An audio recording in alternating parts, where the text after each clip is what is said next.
Math mastery hub में आपका स्वागत है। बच्चों, आज हम हाई स्कूल बोर्ड परीक्षा 2024 की दृष्टि से चैप्टर 1 रियल नंबर्स के अंतर्गत महत्वपूर्ण ऑब्जेक्टिव प्रश्नों को हल करेंगे। इसमें पहला प्रश्न है, क्या दो या दो से अधिक संख्याओं का मासा है। दो या दो से अधिक अभाज्य संख्याओं का मासा है।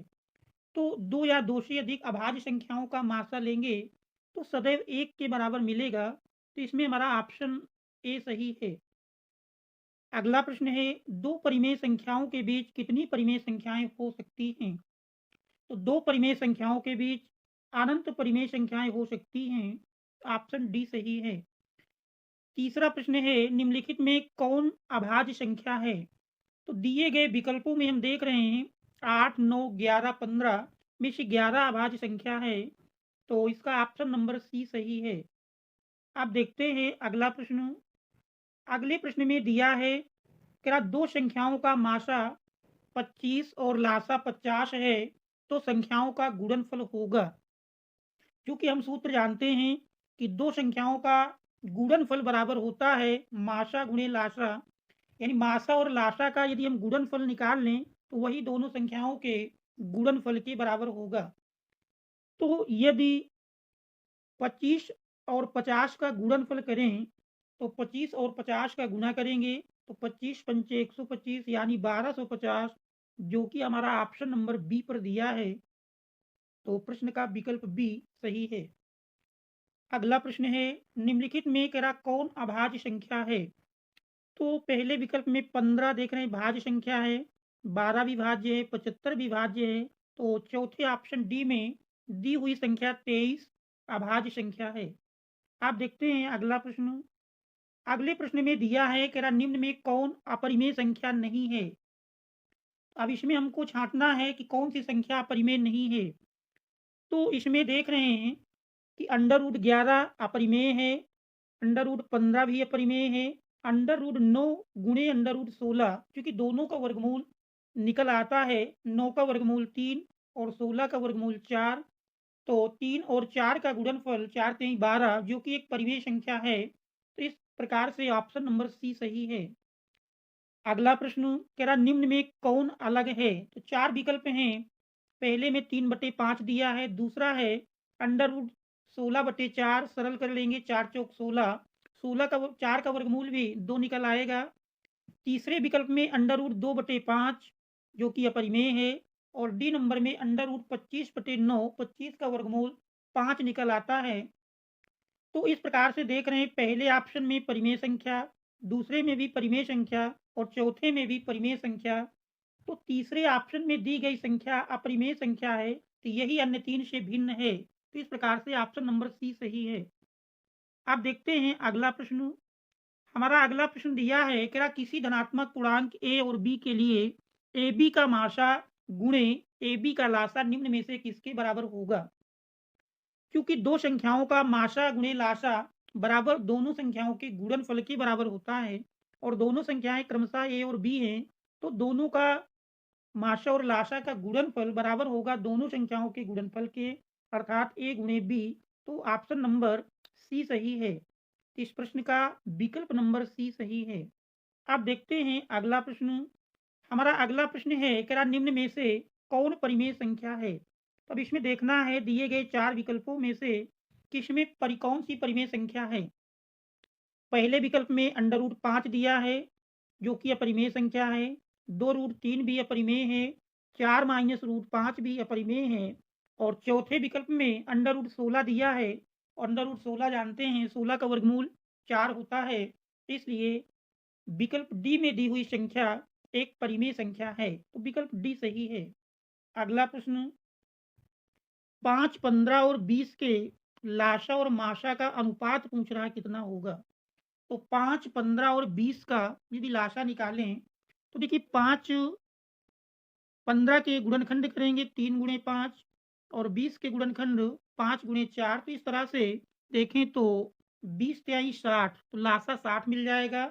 जबकि 5, 15 और 20 का यदि मासा निकालें तो 5 गुणनखंड तीनों में शामिल होगा तो तीनों का मासा 5 मिल जाएगा। तो लासा 60 है और मासा 5 आता है। दोनों का अनुपात कह रहा है तो 60/5 कर लेंगे, सरल करेंगे तो 60/5 को सरल करने में 12 पंचे 60 यानी 12:1 मिलेगा, जो कि हमारा ऑप्शन नंबर डी पर दिया है। अगला प्रश्न है, क्या किसी पूर्णांक यम के लिए सम संख्या का रूप होता है? तो बोर्ड परीक्षा की दृष्टि से मोस्ट इम्पॉर्टेंट है, लगभग हर वर्ष पूछा जाता है। दिया गया किसी पूर्णांक यम के लिए सम संख्या का रूप है, तो यम पूर्णांक के लिए सम संख्या का रूप सदैव 2m के रूप में होगा, जो कि ऑप्शन नंबर सी पर दिया है। इसी में अगर विषम संख्या का रूप पूछता तो विषम संख्या का रूप सदैव 2m+1 के रूप में होता है। अगला प्रश्न, अगले प्रश्न में दिया है कि यदि p और q दो अभाज्य संख्याएं हैं तो उनका मासा है। तो दो अभाज्य संख्याओं का मासा सदैव 1 के बराबर होता है, जो कि हमारा ऑप्शन नंबर डी पर दिया है। अगला प्रश्न, 0 और 50 के बीच विषम संख्याओं की संख्या कितनी होगी? तो 0 और 50 के बीच अगर देखें तो 1 से 50 तक में हम जानते हैं 0 और 50 के बीच की विषम संख्याएं कह रहा, तो 1 से यानी 49 तक में तो देखेंगे तो 25 विषम संख्याएं मिलेंगी। तो इसमें हमारा ऑप्शन नंबर बी सही है। अगला प्रश्न, अगले प्रश्न में दिया है कि निम्न में कौन अपरिमेय नहीं है? तो इसमें हमको कौन अपरिमेय नहीं है उसको छांटना है। तो देख रहे हैं पहले ऑप्शन में √10 जो कि अपरिमेय है, बी नंबर में √24 ये भी अपरिमेय है, √35 ये भी अपरिमेय है, जबकि विकल्प नंबर डी में √121 दिया है। तो 121 का वर्गमूल पूरी तरह से 11 आ जाता है, यानी पूर्ण संख्या, तो इसलिए √21 विकल्प नंबर डी सही है। अगला प्रश्न है, तेरा निम्न में से कौन सा अपरिमेय नहीं है? अपरिमेय नहीं है इसका मतलब परिमेय है, तो वो हमको छांटना है। तो पहले विकल्प में दिया है √64/81। तो देख रहे हैं दोनों का वर्गमूल निकल आता है, 64 का 8 और 81 का 9। तो ये हमारा 8/9 के बराबर होगा, जो कि एक परिमेय संख्या है। तो इसमें हमारा ऑप्शन नंबर ए सही है। अगला प्रश्न, निम्नलिखित में किसका दशमलव प्रसार शांत है? तो दशमलव प्रसार शांत होने की पहचान है कि यदि भिन्न को सरलतम रूप में लिख दें और सरलतम रूप में लिखने पर हर का गुणनखंड 2 या 5 या 2 5 दोनों मिलते हैं, तो फिर उस भिन्न का दशमलव प्रसार शांत होगा। और 2 5 के अतिरिक्त यदि अन्य कोई संख्या आती है तो फिर दशमलव प्रसार शांत नहीं होगा। तो दिए गए विकल्प में पहला विकल्प 3/8 देख रहे हैं, जो कि अपने सरलतम रूप में है। हर का गुणनखंड करते हैं तो 8 के गुणनखंड 2 गुणे 2 गुणे 2 मिलेंगे, तो देख रहे हैं 2 ही प्राप्त होता है हर के गुणनखंड में, इसलिए 3/8 का दशमलव प्रसार शांत होगा। विकल्प नंबर बी में अगर देखें 6/15 दिया है, जो कि अभी सरलतम रूप में नहीं है। तो 6/15 को अगर हम सरल करें, 3 से कट रहा, 3 दुनाई 6 और 3/15, तो ये सरलतम रूप में 2/5 आता है। अब अगर इसका हर का गुणनखंड देखें, हर के गुणनखंड में मात्र 5 है और शांत होने की शर्त है कि हर में 2 मिले या 5 मिले या 2 5 दोनों मिलें, तो उसका दशमलव प्रसार शांत होगा। तो देख रहे हैं ऑप्शन ए 3/8 का भी दशमलव प्रसार शांत है, और दूसरे बी नंबर में 6/15 को जब सरलतम रूप में लिखते हैं 2/5 प्राप्त होता है, जिसमें हर देख रहे हैं गुणनखंड 5 केवल है, इसलिए 6/15 का दशमलव प्रसार भी शांत होगा। जबकि विकल्प सी में 29/343 और डी में 17/1536 दिए हैं, तो इनका दशमलव प्रसार शांत नहीं होगा, क्योंकि इनके गुणनखंड करेंगे तो 2 5 की अतिरिक्त संख्याएं भी मिलेंगी। अगला प्रश्न है, अगले में दिया है सबसे छोटी अभाज्य और सबसे छोटी भाज्य संख्या का गुणनफल है। सबसे छोटी अभाज्य संख्या हम जानते हैं 2 होती है और सबसे छोटी भाज्य संख्या 4 होती है। तो 2 और 4 का गुणनफल देखें तो 2 और 4 का गुणनफल 8 प्राप्त होता है, जो कि ऑप्शन नंबर सी में दिया है। फिर अगला प्रश्न है, तेरा दो संख्याओं ए और 18 का लासा 36 तथा माशा 2 है, तो ए का मान है। हम जानते हैं दो संख्याओं का गुणनफल बराबर होता है मासा गुणे लासा, क्योंकि माशा 2 है, लासा 36 है, ए का मान पूछ रहा है, तो पहली संख्या बराबर आएगी मासा गुणे लासा बटे दूसरी संख्या। तो दूसरी संख्या में मासा गुणे लासा से भाग दे देंगे, यानी मासा गुणे लासा बटे दूसरी संख्या लिखेंगे तो 18 दुनाई 36 और 2 दुनाई 4। तो इसका मतलब ए बराबर 4 प्राप्त होता है, जो कि ऑप्शन नंबर सी पर दिया है। अगला प्रश्न है, कह रहा एक आदमी 24 मीटर पश्चिम जाता है, पुनः वह 10 मीटर उत्तर जाता है। अब वह अपने प्रारंभिक बिंदु से कितनी दूरी पर है? तो अगर मानचित्र में देखें तो सबसे पहले कह रहा है कि 24 मीटर पश्चिम की ओर जाता है। 24 मीटर पश्चिम की ओर गया और फिर वहां से 10 मीटर उत्तर की ओर। इस प्रकार से देखेंगे तो एक समकोण त्रिभुज बन जाता है, और समकोण त्रिभुज में हमको कर्ण की माप निकालनी है, जिसमें लंब आधार 24 है और लंब 10 है।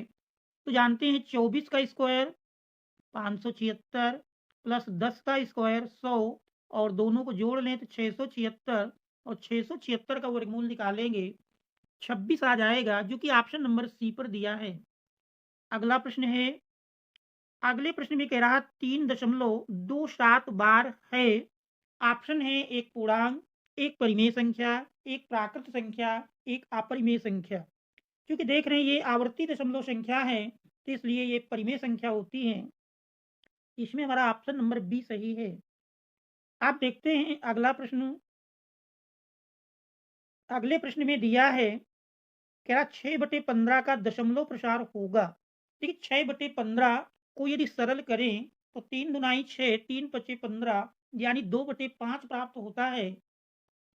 और देख रहे हैं चूंकि हर का दशमलव यानी हर का गुणनखंड करते हैं तो 5 मिलता है, और हम जानते हैं कि यदि भिन्न अपने सरलतम रूप में है और उसके हर का गुणनखंड 2 या 5 या 2 5 दोनों मिलते हैं, तो फिर उसका दशमलव प्रसार शांत होता है। तो इसमें देख रहे हैं ऑप्शन नंबर ए पर शांत दिया है, तो शांत सही है। अगला प्रश्न, अगले में कह रहा है कि निम्न में कौन अभाज्य संख्या है? तो देख रहे हैं विकल्प में 8 जो कि भाज्य संख्या है, 9 भी भाज्य है, तो 11 दी हुई है, 11 एक अभाज्य संख्या है। अगला प्रश्न, निम्न में कौन संख्या अपरिमेय है? तो अपरिमेय देख रहे हैं पहले विकल्प में अंडर रूट 36/64 दोनों का वर्गमूल आ जाता है, तो ये परिमेय होगी। फिर अंडर रूट 1/81, इसमें भी दोनों का वर्गमूल पूरी तरह से आ जाता है, तो ये भी परिमेय है। अंडर रूट 3/5 देख रहे हैं इसमें वर्गमूल नहीं निकल पाता है, तो ये संख्या हमारी अपरिमेय है। अगला प्रश्न, अगले प्रश्न में कह रहा 4 - है। देखिए 4 परिमेय संख्या, √3 अपरिमेय संख्या। एक परिमेय और एक अपरिमेय संख्या का अंतर सदैव एक अपरिमेय संख्या होती है, तो ऑप्शन नंबर बी सही है। अगला प्रश्न, अगले प्रश्न में दिया है कि 2 और 2.5 के बीच की अपरिमेय संख्या है। 2 तथा 2.5 के मध्य की अपरिमेय संख्या दिए गए विकल्पों में से चुनना है। पहले विकल्प में अंडर रूट 11 दिया है, तो इसका मान अगर देखेंगे तो ये हमारा, क्योंकि 11 9 होता तो 9 का वर्गमूल जानते हैं 3 होता है, तो 3 दशमलव कुछ प्राप्त होगा। जबकि हमको 2 और 2.5 के बीच लाना है, तो अंडर रूट 11 सही नहीं है। दूसरे विकल्प में अंडर रूट 5 दिया है, तो 5 का वर्गमूल जानते हैं 2.236 के आसपास होता है, जो कि 2 और 2.5 के बीच है, तो इसलिए ऑप्शन नंबर बी सही है। अगला प्रश्न, 6x की घात 4y तथा 12x y का महत्तम समापवर्तक है। तो महत्तम समापवर्तक जो दोनों व्यंजकों में उभयनिष्ठ होगा।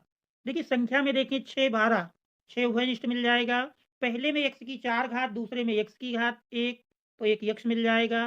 पहले में y की 1 घात, दूसरे में y की 1 घात, तो इसका मतलब दोनों व्यंजकों में उभयनिष्ठ 6xy, जो कि ऑप्शन नंबर डी पर दिया है।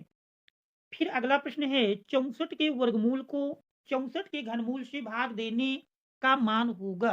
64 का वर्गमूल जानते हैं 8 होता है, और घनमूल 64 का 4 होता है, और 4 से 8 में भाग देंगे 4 दुनाई 8, इस प्रकार से 2 प्राप्त होता है, जो कि हमारा विकल्प नंबर बी पर दिया है। फिर अगला है अंडर रूट 10 गुणे अंडर रूट 15 बराबर है। देखिए अंडर रूट 10 गुणे अंडर रूट 15 दोनों का गुणा कर लें तो 15 दहम्मा 150, और 150 का गुणनखंड करते हैं तो 25 छक्का 150, जिसमें 25 का वर्गमूल 5 आ जाएगा, तो 5√6 जो कि देख रहे हैं विकल्प नंबर ए पर दिया हुआ है।